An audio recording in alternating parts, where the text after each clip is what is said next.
Hey guys, Mr. B here. So today I've got this Saturn Vue that I'm working on, and I want to use this as an example of what a really bad wheel bearing sounds like.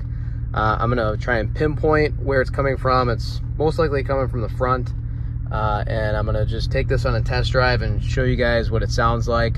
So now you can hear that wah wah wah wah. It's really loud, really bad.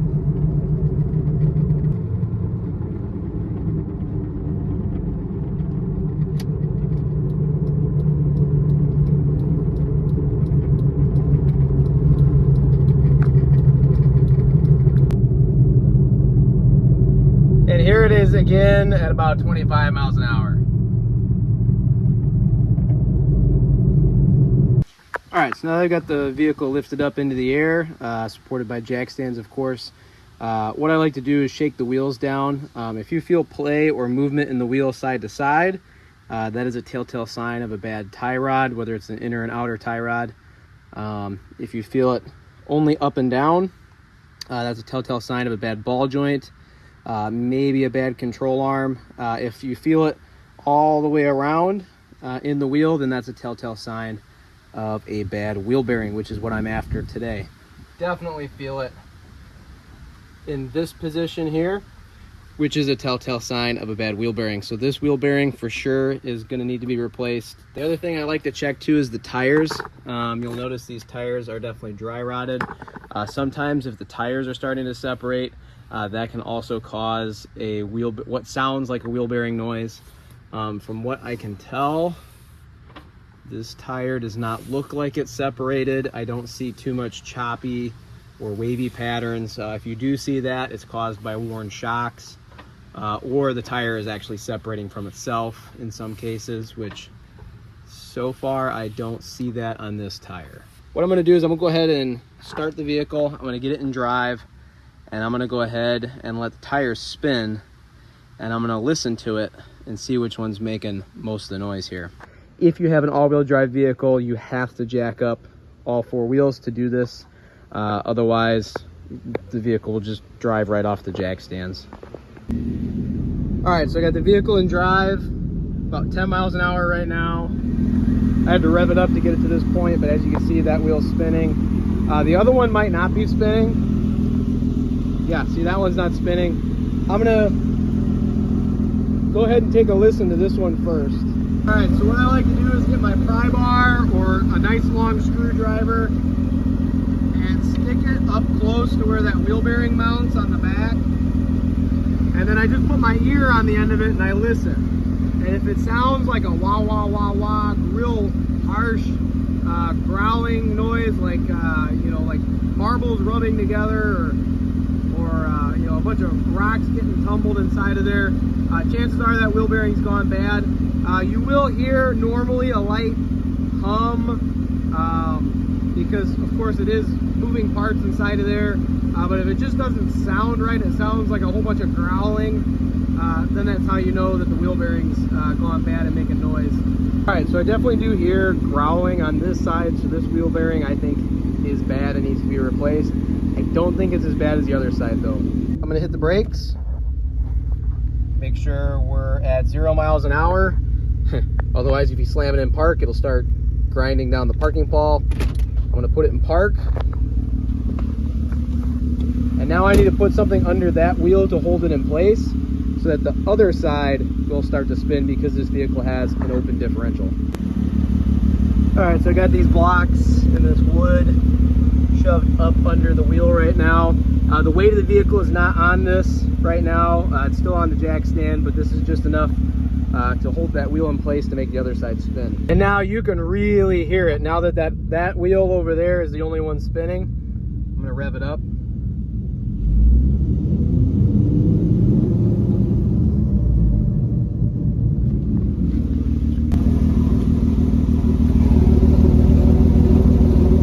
I can definitely hear it even at low speeds. Okay, so now I got the wheels off. The pads on this side are worn down pretty bad. Not like horrible to the point of grinding, but could be replaced. Rotors have a pretty good rust lip on them. Brake hoses are definitely original, and these brackets, these metal brackets here, like to actually squeeze on the brake hoses, and when they get rusty, the rust builds up inside of them and creates a check valve inside of the brake hose, and then will actually keep the brakes applied when they're not supposed to be applied, and that's no good. We don't want that. This side over here, you can see that the bolt actually broke off for the brake hose. So I'm gonna probably plasma cut this out. You could also drill this out. That would work as well. It would take longer to drill it out. I was thinking about maybe tack welding the new one on, but that's kind of tacky, pardon the pun. So I'll probably just plasma cut this out and then put a whole new bolt in here since it's easy to gain access to. The pads on this side honestly don't look half bad. The rotor's still okay, but I'm still going to replace all these parts at once because I had to do the brakes on the other side, and you always want to do both sides at the same time so that way they're on the same page and they wear down at the same rate, hopefully. Of course, I'm going to be replacing the wheel bearing on this side because it's making a ton of noise. So the parts I have today are from TRQ. Got new rotors, new pads, wheel bearing, brake cleaner, brake fluid. I believe this whole kit with the wheel bearing for the other side as well came in around 250 bucks, so pretty affordable and a heck of a lot better than what's on it now. So what I'm going to do is I'm going to start by getting the brakes apart. I've got a bolt there and a bolt right there to take loose, a bracket bolt right there, and another one down in there. I'm going to get the brakes apart, get the rotor off, and then gain access to that wheel bearing.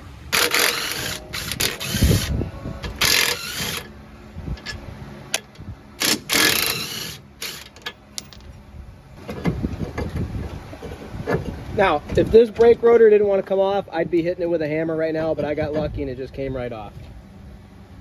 All right, and then for this ABS wheel speed sensor here, there's this connector. I'll pop that off. Move that off to the side. And then for the wheel bearing itself, there's one bolt there, and another one right there, and this big CV axle nut.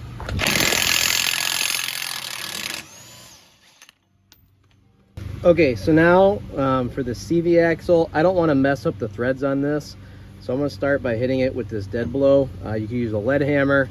You could spin the nut on there and hit it with a metal hammer. There's also a little divot here for an air hammer. Hopefully it just comes loose with this.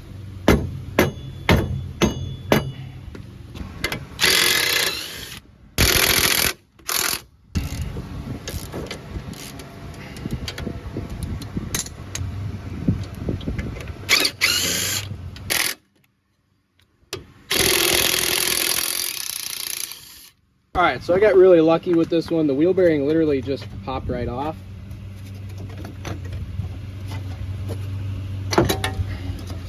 Okay, normally that doesn't happen. Normally there's enough corrosion buildup in between here that it's rust welded in place. So this backing plate still looks like it's usable. I'm gonna go ahead and reinstall it. Sometimes I don't because they can get really rusted. My next step here is to clean off all the corrosion on this steering knuckle. I want a nice flat smooth surface for the new wheel bearing to mount to. I'm also going to clean up on the inside of here, probably with my carbide bit and my drill, to really get the corrosion out of the inside of this steering knuckle.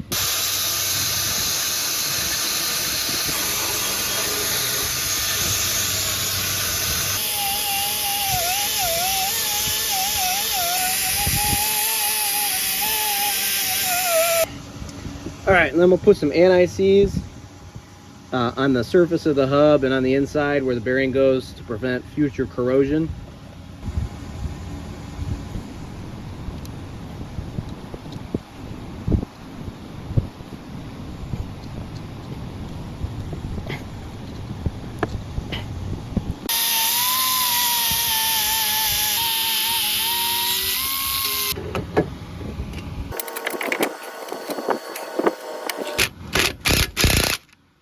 Okay, so I'm not going to tighten this bolt yet. I want to make sure all the other bolts are in before I tighten them up.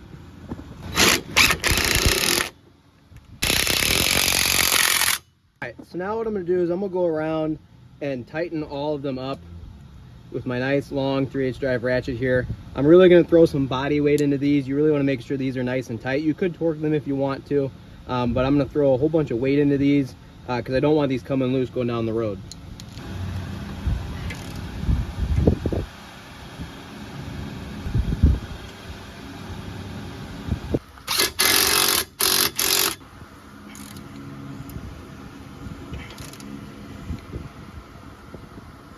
So now for the CV axle nut, to tighten that up, I'm going to go ahead and use my impact gun and hammer down on it. I've never had an issue with that. I've never had anything come loose doing it that way. If you don't feel comfortable using the impact gun, you can go ahead and look up the torque spec and torque that axle nut as well. If you do that, you're going to have to stick a pry bar in between the studs and push it up against the ground, or have somebody hold it to keep the hub from moving while you torque it. The nice thing about the impact gun is I don't have to keep this hub stationary.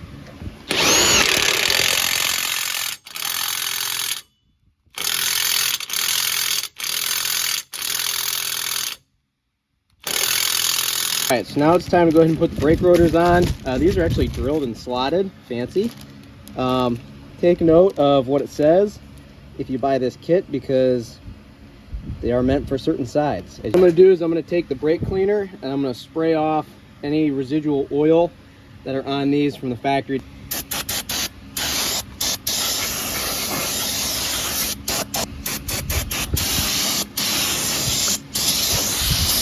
The other thing I'm going to do is I'm going to put a little bit of anti-seize on this hub here to prevent that rotor from getting rust welded to the hub in the future.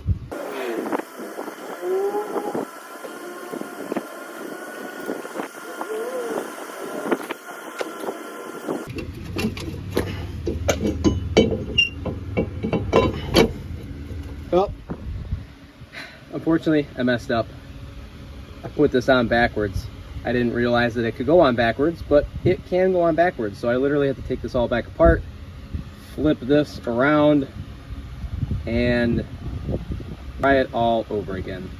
Now it's time to go ahead and get the bracket ready to go with some new pads, hopefully new clips. We'll see if the kit comes with clips. And I got to clean and grease these slide pins. You definitely want these slide pins to move freely back and forth.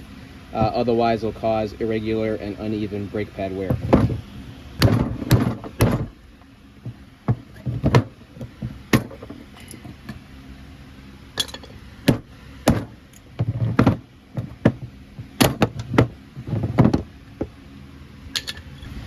Alright, so I'm going to work on cleaning the rust out of these grooves here. These ones actually look fairly clean, but you really want to make sure these surfaces here and here are nice and clean. Otherwise, the rust will build up and it will actually push on the brake pad, and it won't allow that brake pad to move back and forth.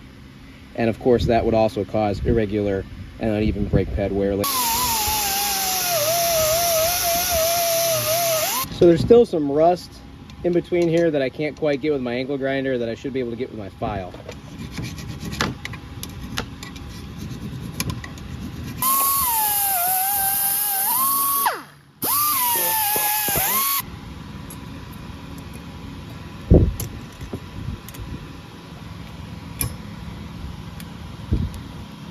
Alright, so I got some brake pads here. The main thing is you want to look out for a squeak tab. Sometimes there's a metal tab that pushes out towards the pad material, and if the pad has a squeak tab built into it, you want to make sure that that pad goes on the inside of the rotor, because those inner pads usually wear down first, and then the squeak tab is designed to make noise to let you know it's almost time to change your brakes before they're metal on metal. These ones don't have that, so I don't have to worry about it. And I want the brake pad material right there to, of course, push up against the rotor. And I want the curvature of the brake pad to line up with the curvature of the rotor. Really, these should go in fairly smoothly. You should be able to move these back and forth with your hands and your fingers very easily. If they do not and they get stuck, that's a problem. That means you still have rust built up inside the bottom of the bracket, the bottom underneath the clip there. So I'm just gonna take a little bit of brake cleaner, clean it out.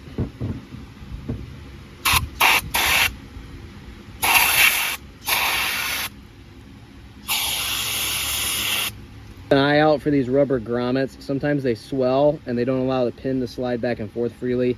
With one this large, I would definitely replace it instead of just remove it. Some of the little ones, you can remove them and there's really no issues with that. But this one's pretty big. It takes up quite a bit of that slide pin. So, and then for the grease, I like to use high temp wheel bearing grease. It's never let me down. I've never had issues with it for many years. Really anything high temp will work. Okay, you want to be generous with the grease. Really make sure there's plenty of grease on there.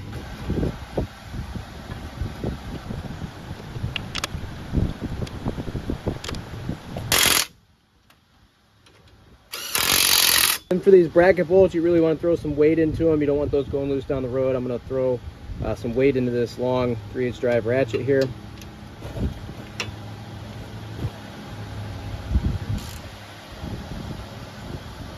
Press the caliper pistons. This is a dual piston caliper, so I can't just use one C-clamp on each individual piston, otherwise one will go in, one will go out. So if you're going to use a C-clamp, take your old brake pad and put that in between there, and then you can use a C-clamp. Use this tool here. This is really nice for caliper pistons.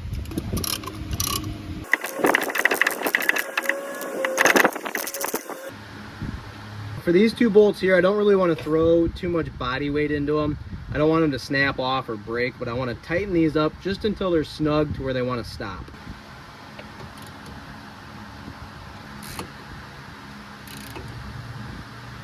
It looks like this ABS wheel speed sensor connector will clip onto this fairly well without rubbing on anything, so I'm just going to go ahead and put that there.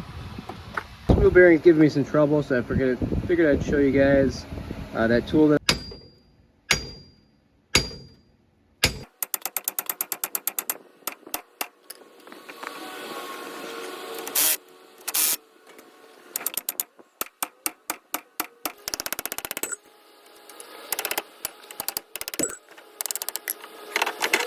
Alright, so now it's time to go ahead and replace this brake hose.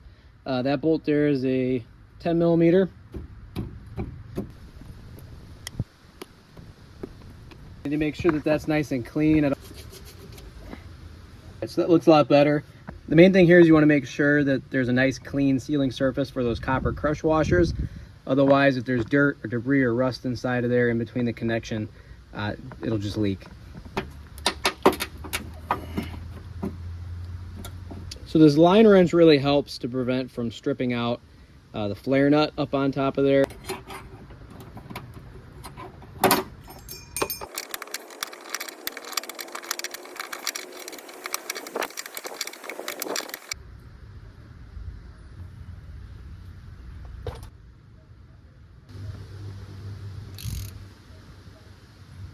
So for this bolt here, and that flare nut, you really just want to snug them up. The hose is in, of course the wheel bearing's in, the brakes are in. Now it's time to go ahead and bleed the brakes. What I'm gonna do is I'm gonna go ahead and gravity bleed this. So I'm gonna crack the bleeder screw loose and let it drip, and then I will manually bleed it. I'll show you guys how I do that. The main thing here is if the bleeder screw doesn't want to come loose, you might want to try and wiggle it back and forth to get it to come loose. Sometimes these get super rusty and stuck in place, which I'll show you what happened on the other side. So I've got that cracked loose. So I ended up replacing the whole caliper on this side because the bleeder screw broke off in the old caliper. I tried to heat it up with my torch and it still didn't work. The bleeder screw still broke off. And if the bleeder screw is broke off, then there's really nothing I can do.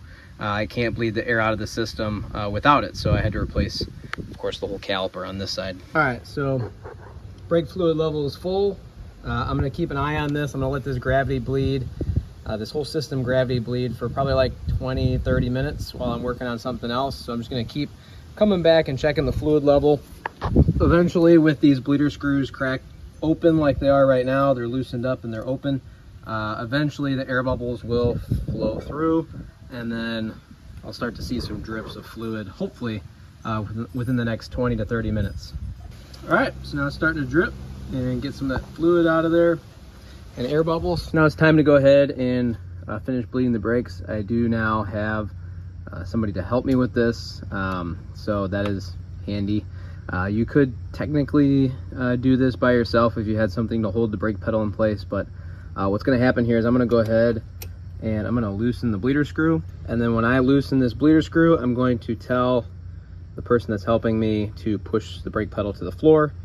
That person's gonna hold it down on the floor, and then I'm gonna tighten the screw, and then the pedal can get released, and then we'll just repeat that cycle over and over again until there's no air bubbles in this system and there's a nice hard firm brake pedal. Push it to the floor and hold it. Okay, let off. All right, so here I am. Obviously I've got the vehicle back together. Wheels of course are on and torqued down because I'm driving. I'm at 35 miles an hour. I'll let off the gas. You can take a listen. No more noises, just road noises and tire noises. So this vehicle is now fixed. If you guys found this video helpful, please go ahead and like and subscribe.